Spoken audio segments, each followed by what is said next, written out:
नमस्कार दोस्तों, स्वागत है आपका आपके अपने चैनल भक्ति की शक्ति में। दोस्तों, इस वीडियो में मैं आपको करवा चौथ की कथा सुनाऊंगी। कार्तिक मास की कृष्ण पक्ष की चतुर्थी को करवा चौथ का व्रत किया जाता है।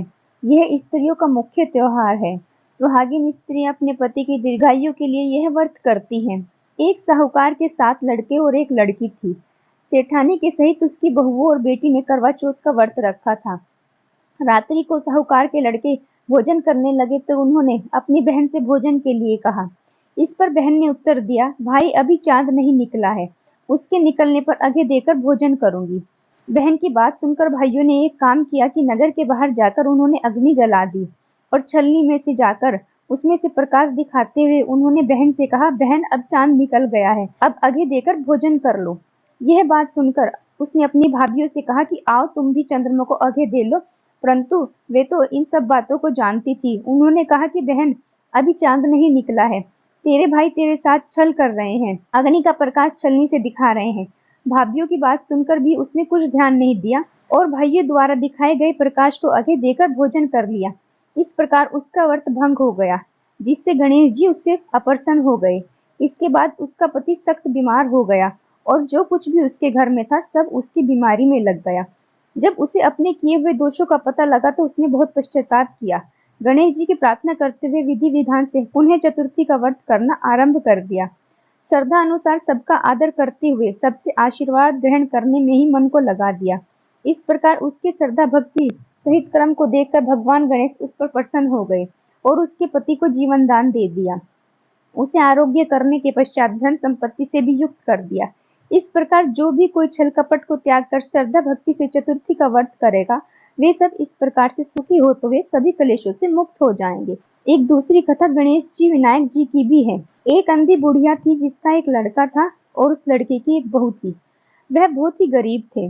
वह अंधी बुढ़िया नित्य प्रति गणेश जी की पूजा करती थी। गणेश जी साक्षात सन्मुख आकर कहते थे कि बुढ़िया माई, तू जो भी चाहे वो मांग सकती है।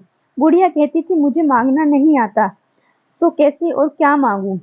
तब गणेश जी बोले कि अपने बहू बेटे से पूछकर मांग ले। तब बुढ़िया ने अपने पुत्र और पुत्रवधू से पूछा तो बेटा बोला कि माँ धन मांग ले और बहू ने कहा कि माँ पोता मांग ले। तब बुढ़िया ने सोचा कि बेटे बहू तो अपने अपने मतलब की बात कह रहे हैं, अतः बुढ़िया ने पड़ोसियों से पूछा। तब पड़ोसियों ने कहा कि बुढ़िया, तेरी तो थोड़ी सी जिंदगी रह गई है, क्या तुझे धन मांगना और क्या तुझे पोता मांगना, तू तो केवल अपने लिए नेत्र मांग ले, जिससे तेरी शेष जिंदगी भी सुख से व्यतीत हो जाए। उस बुढ़िया ने बेटे और पड़ोसियों की बात सुनकर घर में जाकर सोचा, जिसमें बेटा बहू और सबका भला हो, क्यों ना मैं वो चीज मांग लूं और अपने मतलब की भी चीज मांग लूं। जब दूसरे दिन श्री गणेश जी आए और बोले, बुढ़िया क्या मांगती है, हमारा वचन है जो तू मांगेगी सो ही पाएगी। गणेश जी के वचन सुनकर बुढ़िया बोली, हे गणेश राज, यदि आप मुझ पर प्रसन्न हैं तो मुझे 9 करोड़ की माया दे, नाता पोती दे, निरोगी काया दे, अमर सुहागने आंखों में प्रकाश दे, समस्त परिवार को सुख दे और अंत में मोक्ष दे। बुढ़िया की बात सुनकर गणेश जी बोले, बुढ़िया माँ, तूने तो मुझे ठग लिया। खैर, जो कुछ भी तूने मांग लिया है वह सब तुझे मिलेगा। ये कहकर गणेश जी अंतर्ध्यान हो गए।